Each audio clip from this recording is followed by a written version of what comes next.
What's going on, everyone? We are back, and tonight we're talking about WWE's network special live from Madison Square Garden featuring Brock Lesnar versus The Big Show. You mean this wasn't taped? Not that I know of. Oh, okay. The 7-second live. delay, huh? They said live. But let's kick it off. Sheamus is coming out, and God, were we praying that he does not have a match with Randy Orton. And what did we get? A tag team match. A tag team match. Against Randy Orton. Well, luckily for us, Rusev was Sheamus' partner, and they took on, who was it? Dolph Ziggler was the partner. Yes. So we didn't have to sit through another Sheamus one-on-one with Orton match, but It was kind of like a quick, fast-paced match. I thought Orton and Dolph gelled well together. yeah, they did. I'd like to see them one-on-one. Yeah. But just like once. Not, 26 times in 3 months. I don't need 4 Raws, 2 pay-per-views, and an NXT special. Yeah. Orton and Dolph. That's for sure. Only thing really to talk about out of that, other than Rusev being awesome, the ending. There was a nice little combination maneuver with the super kick followed by the RKO. Yeah. So that was pretty cool. After the match, Rusev cut a scathing promo on Sheamus, who lost the match. He was like slapping him like he was his bitch or something. Yeah. Well, he did say that. Yeah. Oh, man. What did he tell him? He said, "You're more useless than Lana." Yeah. And he's slapping him around and pushing him and bullying him. I was like, around. dude, get over her. Like, Yeah. come on. So eventually he gets mad, gives him the bro kick. So at least we're going to get a match out of him, it looks like. Well, this is WWE, so Yeah, so who's to say? it showed nothing. That's true, too. But I think it would be good. It'd be something fresh. When the match started, I actually said, because Sheamus came out first, and then we're like, oh, please don't be Orton. And then, Rusev comes out next. I'm like, hey, I wouldn't mind a little Rusev-Sheamus grudge match. They're two brutes. Yeah, they definitely put on a good match together. Second match, Stardust one-on-one with Neville for the 33,629th time. And Neville picked up the win. Yeah, pretty much. I mean, quick little match. It didn't go too long where it got to the point where it was boring. But, I mean, these guys face each other so much now that it's like you want to go to sleep during this match. And that's a shame because Neville's awesome. Yeah. One thing to mention, he Stardust throws on Neville's cape and goes for a red arrow, but there was no way he was going for a red arrow. Yeah, but the commentary will have you believe he was going to go for a red arrow. Yeah. It was more like a double axe handle. My ass can't go for a red arrow. Stardust isn't going for one. Next match of the night, PCB are still together. Wait, they're still... Why don't you just call them CB? Yeah. Or put Natalia in there and call them NCB or something. They're still buds, even though every week Paige tells them, we're not buds, I don't like you, but... That'd be like saying... They keep teaming up. Hey, Ryan, I don't like you, to your face, and you still Here come over. next week. Yeah. So they're taking on the Bellas and Alicia Fox. Pretty good six-woman's match. It was decent. Nothing really to brag about, but... the ending was pretty cool. We get Charlotte and Becky this time abandon Paige. It was about time that it happened because she was being like real stuck up that match, which you already knew was going to happen. And it was good to see them turn and just walk out. Yeah. Something to pick out of here. They do kind of have that thing with Natalya, so you could kind of see either a feud with Natalya or Paige and Natalya team up. Yeah. Now Alundra Blaze is tweeting that she wants to get back into the fold. And I tell you what, seeing her on that table for 3 with the tats.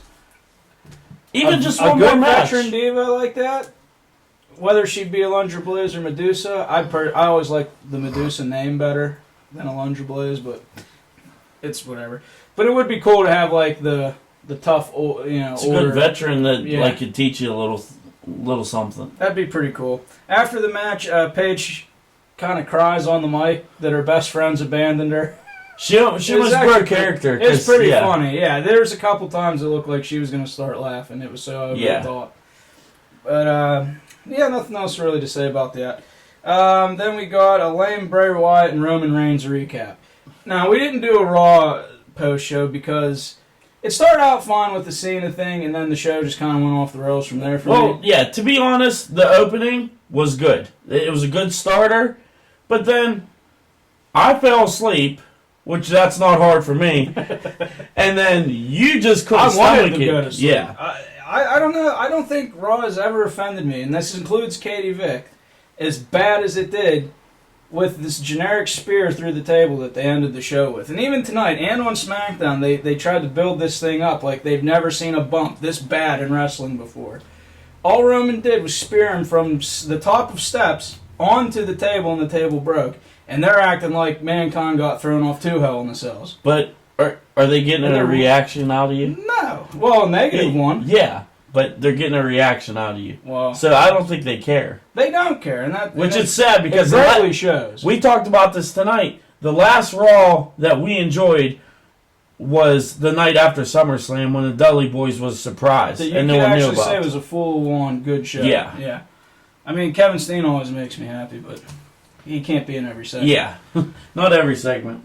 So there's that, and now we know it's going to be Hell in a Cell, Bray Wyatt and Roman Reigns. And if we are to understand that Seth and Kane are probably going to be in Hell in a Cell... 3. Can anyone sit through 3 Hell in a Cell matches? I'm going to be lucky if I could sit through one of these, honestly. They're not the Hell in a Cell match. First off, they're not the Hell in a Cell matches we grew up with. No. Where friggin' Undertaker's throwing Mankind off in Pittsburgh and he killed him. Happening again. Yeah, you'll never see that again. You're not even going to get blood. Maybe Brock Taker will give you blood, but Roman and Bray aren't going to give you blood. They're not going to give you any spots. And if we fell onto a table, Sting going through the table was more hardcore.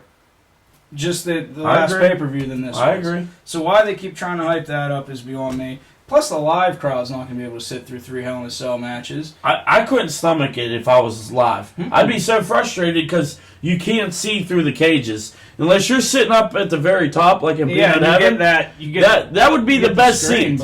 That would be the best seat. So that means we're going to have another show with a bored live crowd. Hubbala. It makes or breaks it, honestly. Yeah. Really does. So let's get off of them, too, because it disgusts me. Next up, Kevin Owens defends the Intercontinental title against Chris Jericho. Wait, what? Chris Jericho. Again? Making a secondary appearance. Well, can we just throw this one out the window? I don't even hate Chris Jericho. That's the thing. Well, the good news is Lance Storm and the Jackal, Don Callis, are at ringside for this one. It's good to see them. Yeah. It was pretty cool. They've lost a little bit of hair since the last time we've seen them. A little bit? All right, maybe a lot of it. Wasn't a bad match. Wasn't really a good match. Both men. It was so-so. It was a filler match, really. But both guys did all their spots. So Kevin retained. Well, the reason he retained, which is, I told him, this is pretty cool because now it seems like Owens is always going to cheat and rake to the eye to win. A little Roddy Piper-ish, but... Yeah. Which I like that, though. I like it. Hey, a win's a win, Jericho. Yes. I'm sorry. I'm like... So stop being a damn crybaby. Yeah. Like he didn't run with a handful of tights once or twice. Oh, the man of 1,001 holds. Yeah. Damn crybaby. Next up, the Dudley Boys are going for their 10th tag team title, taking on the New Day. Are they going to win it? This is the only match... Not tonight. Tonight wasn't the night. This was the only match that had me question who was going to win tonight. Yeah, this was the only up-in-the-air match for us tonight. Because Madison Square Garden, they could win the tag team titles for the 10th time, but it didn't happen. No, we had a DQ run-in by Xavier Woods when it looked like the Dudleys were going to win. And then he got 3D'd again through a table. Yeah, then he got put through the table. It was a really good match, though. Yeah. Really good tag match. It's always entertaining with the New Day. Yeah. Up next, we got Brock and Big Show, the match that everyone was talking about, right? Oh! Oh! Oh! Oh! Very quick match. The hype was... Big Show came in with the hype. Let me tell you, Big Show chokeslammed Brock 3 times. 3 times. In a row. It wasn't like throughout the match. No, he chokeslammed 3 times in a row. Chokeslam. And then he was going to punch him. He missed. And he pissed him off. Yeah, and you don't piss off Brock. No, and then... Suplex City, bitch. Sorry, Giant. Then a couple of thank you Big Shows, but very few. Then a couple Nana, hey, goodbyes. Yeah, we said, we thought he was going to retire. It kind of seems that way. Then it seems like it's getting to that point. Yeah, you get, I don't remember what her TV name is, but Brandy Rhodes gives you the "Let's hear it for the Big Show." Yeah, which is really weird. As he's crying. Yeah. So maybe we have seen the end of the Giant. Who knows? Main event time. John Cena defends against Seth Rollins for the U.S. title. We're going inside of a steel cage. I like this. This was these two have good chemistry together. They really do. Yeah, their matches usually don't let me down. And they could definitely put on a 15, 20-minute match and it doesn't get boring, which they did this tonight. But it was really weird, like you pointed it out right away with the lights going. Like, lights kept going in and out. Like dimming. So I think they were getting ready for Kane, but that was a bad way to do it, WWE. Yeah, they started like 5 minutes early. Yeah. So you kind of knew Kane was coming the whole time. He comes out, gives the distraction. Seth, afraid to leave the cage because Kane's down there. I would have just, peed on him and been like, get away from me. Peed on him? I would have peed right on him. Sorry. If Pillman can do it in ECW, I can do it at Madison Square Garden. I like it. I like it.